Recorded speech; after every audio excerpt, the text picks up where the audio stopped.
Hi everyone. सो हम लोग ने अपने प्रीवियस ट्यूटोरियल में इमेज टैग पर डिस्कस किए थे।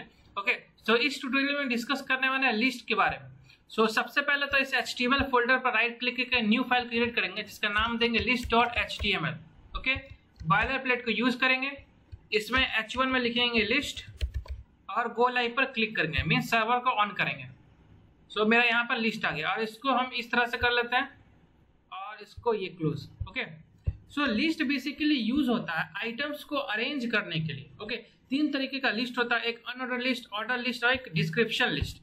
तो उन सभी को देखेंगे। सबसे पहले लेट्स सपोज हम देखते हैं अनऑर्डर्ड लिस्ट। अनऑर्डर्ड लिस्ट, सो मेरा यहाँ पर आउटपुट आ गया। अगर किसी का आउटपुट नहीं आ रहा तो कंट्रोल एस से सेव करो इसको, या फिर फाइल में जाके ये जो फाइल में जाके ऑटो सेव को इनेबल करना है। ओके, सो मेरा ऑटो सेव इनेबल है इसलिए ऑटोमेटिकली सेव हो जाता है और यहाँ पर आउटपुट आ जाता है। सो ये जो लिस्ट अनऑर्डर लिस्ट हो गया। अनऑर्डर लिस्ट को कैसे यूज करेंगे? सो यहाँ पर हम लिखने वाले हैं यूएल टैग का इस्तेमाल करते हैं अनऑर्डर लिस्ट को यूज करने के लिए। उसके अंदर हम लोग लिखने वाले हैं एल एक्चुअली होता है लिस्ट टैग कर लो या फिर आइटम्स टैग होता है। ओके, लेट्स सपोज इसमें लिखे वेब डेवलपमेंट। उसके बाद हम लिखे li, लेट्स सपोज HTML। उसके बाद li मीन्स CSS। सो तुम आउटपुट देख पा रहे हो कि ये जो बुलेट की तरह तुमको दिख रहा है, ठीक है। सो इस तरह से इसका अनऑर्डर लिस्ट होता है। अनऑर्डर लिस्ट का भी बहुत सारा टाइप होता है।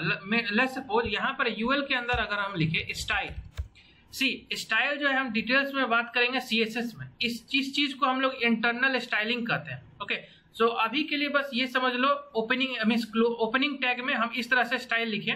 इसके अंदर एक दे रहे हैं value list style type. Okay, इसमें हम क्या देंगे value? Let's suppose circle. So circle का आउटपुट कुछ इस प्रकार से आएगा। सर्कल की जगह तुम ये भी यूज कर सकते हो लाइक डिक्स, ठीक है। तो डिक्स में कुछ इस प्रकार से दिखेगा। और एक होता है स्क्वायर में कुछ इस प्रकार से दिखेगा।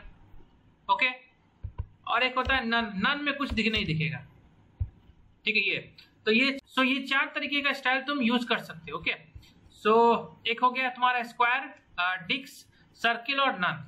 अब होता है एक अनऑर्डर लिस्ट। अब एक ऑर्डर्ड लिस्ट क्या होता है? अब ऑर्डर लिस्ट को देखते हैं। सो इसमें H2 के अंदर हम लिखेंगे ऑर्डर्ड लिस्ट। ओके, चल इसके लिए हम लोग यूज करते हैं OL।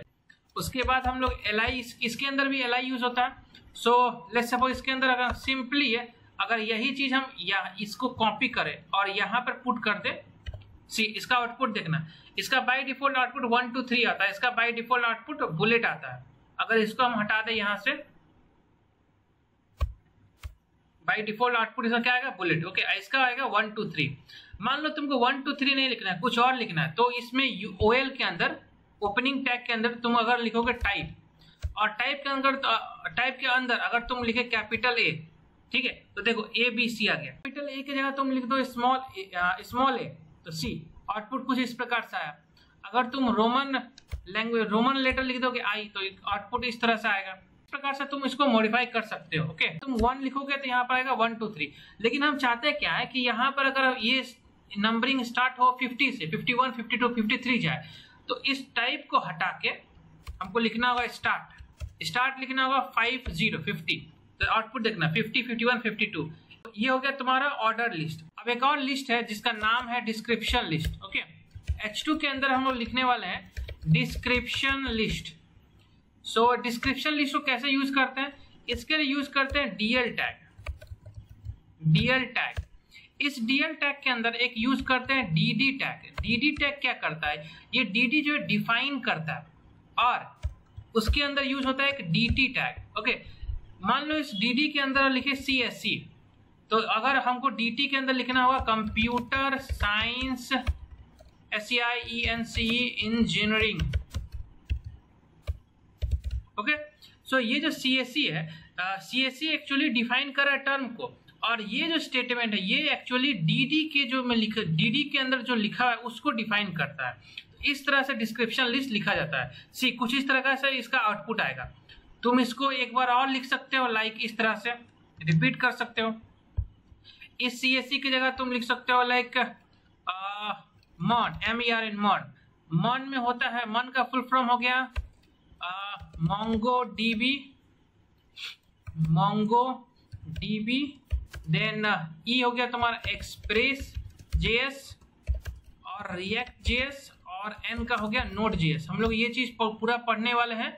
ओके, इसको पढ़ने के बाद तुम्हारा फ्रंट एंड बैक एंड पूरा कंप्लीट हो जाएगा। तो पूरे उसी टेक्नोलॉजी को हम लोग पूरा मिक्सर को ही मर्न कहते हैं। ओके, सो इस तरह से इसको कुछ हम लोग लिख सकते हैं। सो डिस्क्रिप्शन लिस्ट समझ में आ गया, फिर ऑर्डर लिस्ट हो गया, फिर अनऑर्डर लिस्ट हो गया। अनऑर्डर लिस्ट में 4 तरीके का होता है, एक होता है सर्किल, होता है स्क्वायर, डिस्क और नन। फिर ऑर्डर लिस्ट में हम तुमको बताए 2 तरीका होता है, एक टाइप होता है, एक स्टार्ट होता है। ओके, आई होप तुम यहाँ तक समझे होगा।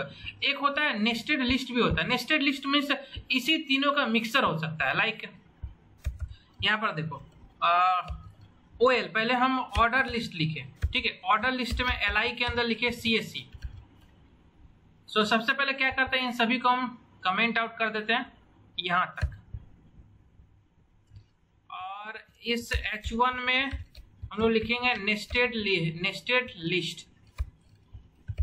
H1 में नेस्टेड लिस्ट। ओके, इस तरह से हम लिखे LI में CSC, फिर IT, इस तरह से इंफॉर्मेशन टेक्नोलॉजी, इस तरह से। इसमें क्या करते हैं, एक हम UL यूज कर देते हैं, या फिर इस एक बार और LI यूज करते हैं। इस LI के अंदर ही हम UL को यूज करते हैं। ओके, LI के अंदर ही हम एक UL मीन्स अनऑर्डर्ड लिस्ट को यूज करते हैं।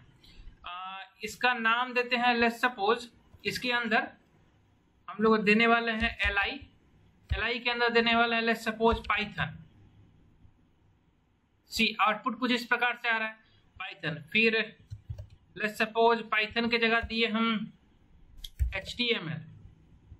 ओके, तो तुम देख पा रहे हो कि आउटपुट कुछ इस प्रकार से आ रहा है। 1 2 3 ये जो है तुम्हारा ऑर्डर लिस्ट है। ओके, उसके बाद 3 के ही अंदर हम ये सब लिखे पाइथन HTML, ये आ रहा है तुम्हारा अनऑर्डर लिस्ट आ रहा है। ओके, इसका भी तुम टाइप बदल सकते हो। UL के अंदर तुम स्टाइल में जाके लिस्ट स्टाइल टाइप तुम यूज कर सकते हो। उसमें लिख सकते हो लाइक डिक्स। सो ये आउटपुट आ, इस तरह से तुम आउटपुट आ जाएगा। ओके, अगर फिर से तुम चाहो तो यहाँ पर भी तुम आके फिर से एक और लिस्ट यूज कर सकते हो, जिसमें लिख सकते हो CSC, है ना, कुछ इस तरह से। तो ये एक्चुअली नेस्टेड लिस्ट हुआ, means combination of order list unordered list. Okay,